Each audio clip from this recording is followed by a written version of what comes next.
আমার ৩৫ বছরের পুরনো হাজব্যান্ড রবিন আমাকে বলল স্বার্থপর দেখবে। আমি বললাম সেটা আবার নতুন কি, সে তো সবসময় দেখছি, হামেশাই দেখছি। না, জোকস অ্যাপার্ট বলবো না, কারণ প্রিটেন্ড করতে আমি ভালোবাসি না। তাই যাই হোক, ও স্বার্থপর বলতে বোঝাতে চেয়েছিল প্রেক্ষাগৃহে একটা মুভি রমরমিয়ে চলছে, বাঙালি সেটা খুব খাচ্ছে, তার নাম স্বার্থপর। এটা ভাই বোনের একটা রসায়নের সম্পর্ক, সেটা স্বার্থপরতায় পরিণত হয়েছে। দুবার মাথায় কপাল ঠেকিয়ে চাঁদনীমাকে প্রণাম জানালাম আবার, যে তুমি আমাকে বাঁচিয়ে দিয়েছো মা, তুমি আমাকে বাঁচিয়ে দিয়েছো। এই স্বার্থপরতার গল্পটা চতুর্দিকে, বস্তুত প্রায় সব পরিবারে। তার জন্য দায়ী হচ্ছেন তাদের বাবা মা। কথাটা আমি বলছি কারণ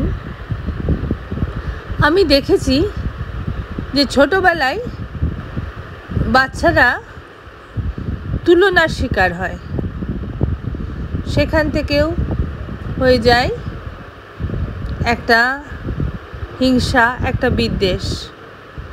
তারপরে হয় খাবার নিয়ে, মা একটু কাউকে ভালোবাসেন তাকে একটু বেশি খাবার দিলেন, বা যাকে একটু কম ভালোবাসেন তাকে কম খাবার দিলেন।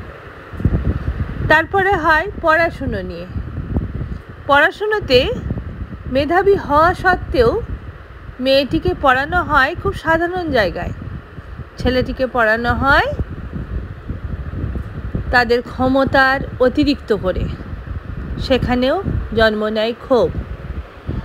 তারপরে শেষে আসে সম্পত্তি নিয়ে। সম্পত্তি নিয়ে বেশিরভাগ মায়েরা চেষ্টা করে তার সম্পত্তিটা যাক তার ছেলের দিকে।